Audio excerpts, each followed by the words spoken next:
The dispatch call came in routine. Pickup at the embassy district, destination unknown.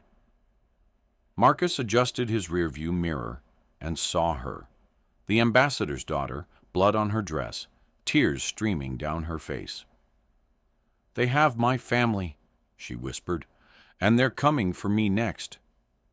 That's when the former F-22 pilot realized his flying days weren't over. Welcome to the Silent Heroes. Before we continue with this incredible tale of courage under pressure, tell us in the comments, what city are you watching from today? And if stories like this remind you that heroes hide in plain sight, hit that subscribe button. These stories matter. The yellow cab sat idling outside Terminal C, engine humming in the pre-dawn darkness. Marcus Chen wiped condensation from his windshield, eyes scanning arriving passengers with practiced efficiency. 3 years of driving nights had taught him to read people quickly. Most saw what they expected. Another immigrant driver, grinding through 12-hour shifts, accent thick enough to excuse any conversation.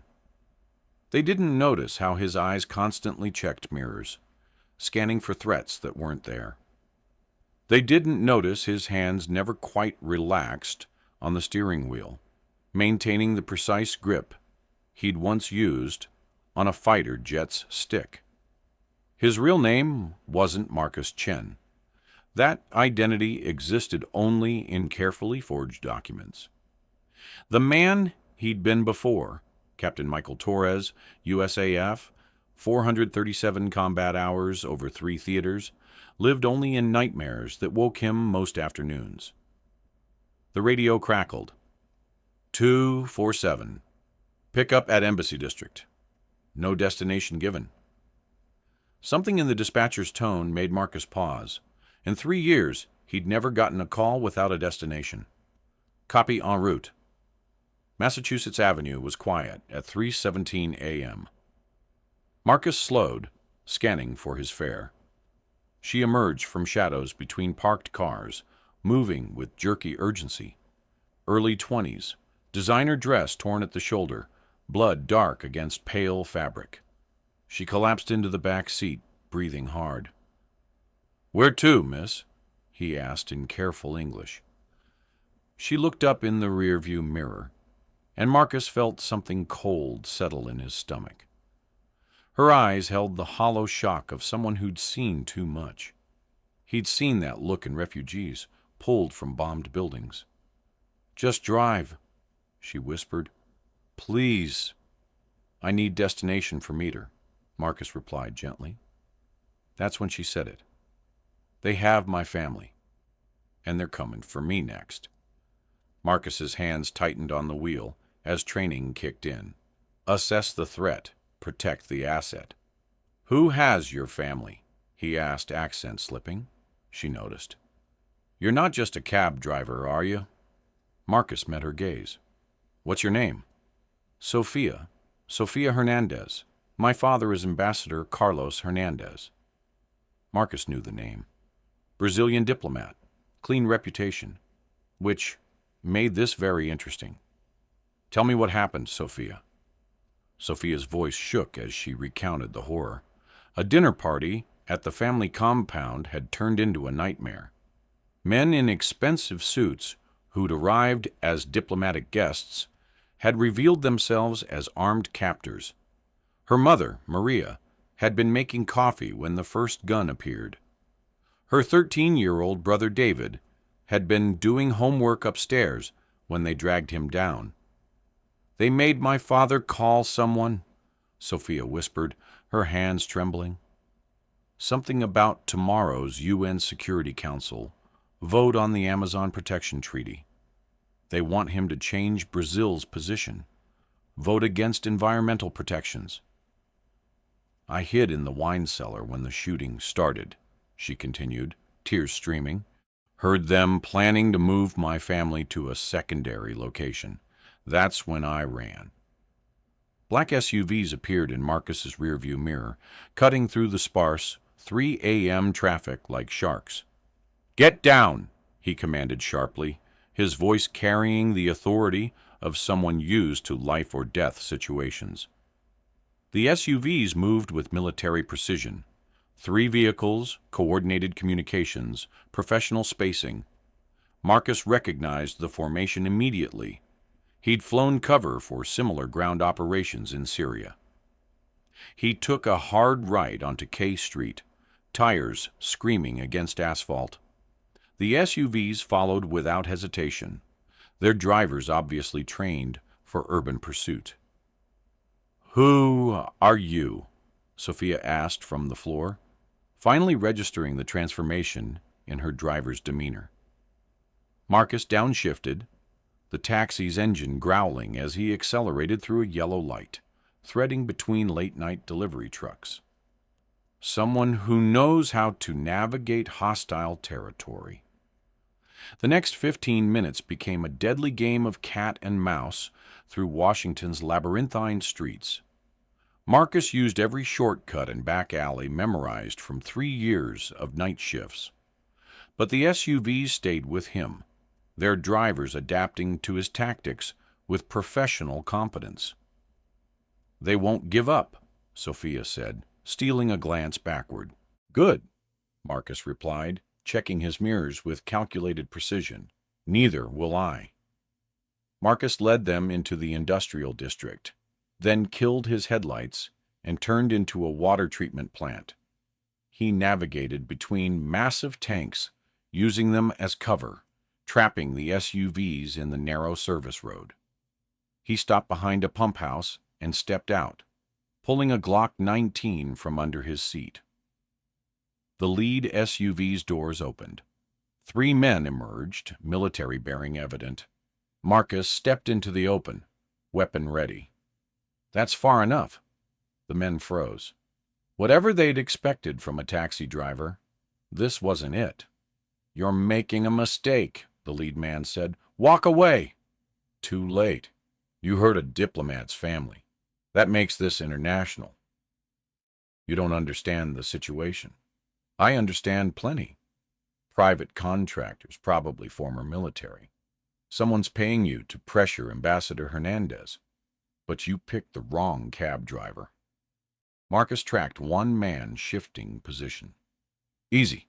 I've got backup en route, and this area is under surveillance."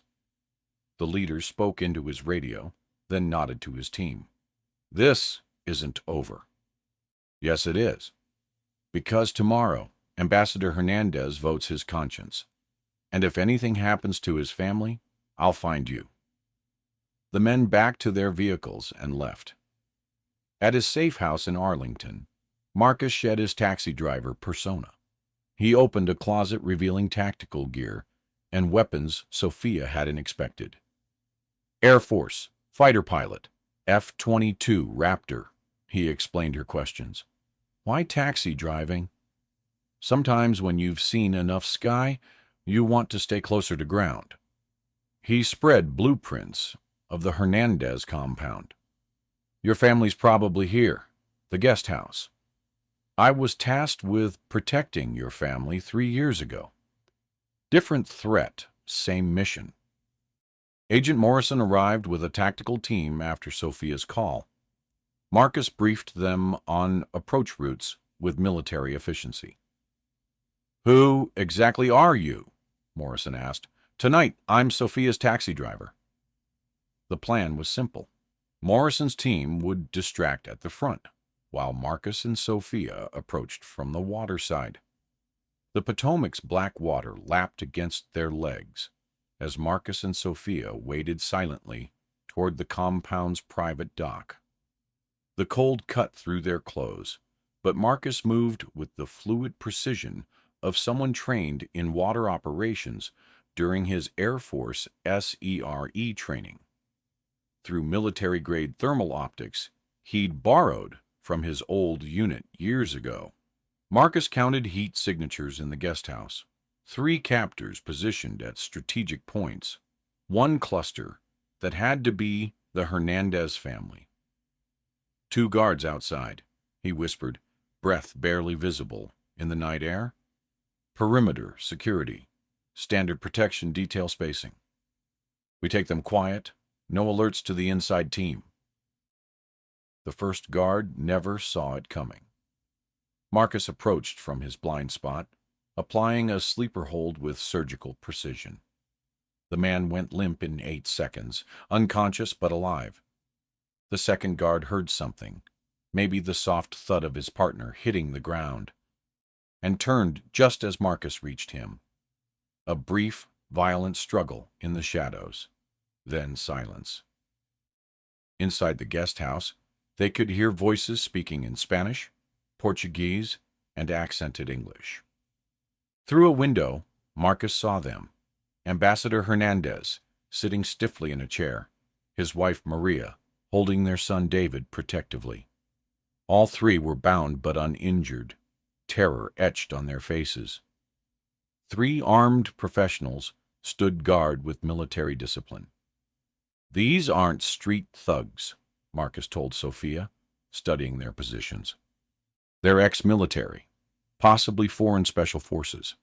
They have protocols, contingency plans, and those protocols definitely involve eliminating hostages if the situation goes sideways. Sophia's face paled, but her jaw set with determination. Then we don't let it go sideways. Marcus entered through the front door with casual confidence. The first guard reached for his radio. "I wouldn't," Marcus said quietly. The guard froze. "You're the taxi driver." "Among other things. Lower your weapon. Tell your partners to do the same." Everybody walks away. Through the window, Marcus saw Morrison's team taking positions, right on schedule. "Your backup?" the guard asked. "Part of it. Last chance." The man spoke rapidly into his radio in a foreign language. The tone was clear. Abort mission. "Smart choice," Marcus said. The extraction happened with military efficiency. The hostage-takers, faced with superior positioning and FBI backup, chose tactical withdrawal over a firefight they couldn't win. Within 20 minutes, the ambassador's family was safely recovered. No shots fired, no casualties. Exactly the kind of clean operation Marcus had specialized in during his Air Force career. Later, as paramedics checked the Hernandez family and FBI agents processed the scene, Agent Morrison cornered Marcus in the compound's kitchen. "We ran your prints through military databases," Morrison said, consulting a tablet. "Captain Michael Torres, Air Force Special Operations. Distinguished Flying Cross for that rescue mission in Syria. Bronze Star with V device for valor in Afghanistan. Purple Heart from that classified incident that ended your career." He looked up. "What's a decorated combat pilot doing driving a beat-up taxi in Washington?" Marcus watched through the window as Sophia hugged her father, both of them crying with relief. "Sometimes you find a different way to serve. The agency could use someone with your skill set. Diplomatic security, overseas operations, significant pay upgrade from cab driving." Marcus looked at his yellow taxi, now bearing several new dents and scrapes from the night's adventures. Its dashboard, Jesus bobblehead, hung crooked, and the passenger door wouldn't close properly anymore. But it had gotten him where he needed to go. "Thanks for the offer," Marcus said, "but someone has to pick up the people who need help getting home." 2 days later, Marcus was back on night shift. Sophia had tried to find him, but Marcus Chen had disappeared. The apartment was empty. But late at night, when diplomatic families needed safe transportation, when people found themselves in trouble, there was always a taxi nearby. The driver was polite, professional, kept his eyes on the road. Passengers saw what they expected: another immigrant driver working nights. They didn't notice how his eyes constantly checked mirrors. They didn't notice his precise grip on the wheel. And they never suspected that if danger found them, their taxi driver was prepared to do whatever it took to get them home safely. Because some pilots never really retire. They just change their aircraft. 6 months later, Marcus received a package with no return address. Inside was a photo. The Hernandez family at David's graduation, all smiling, all safe. On the back, thank you for the ride. S.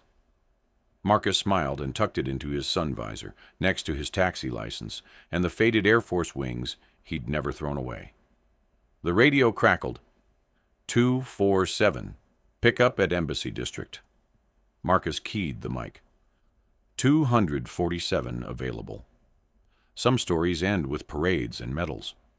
Others end with a meter running and someone who needs help getting home. Marcus had decided which kind of hero he wanted to be.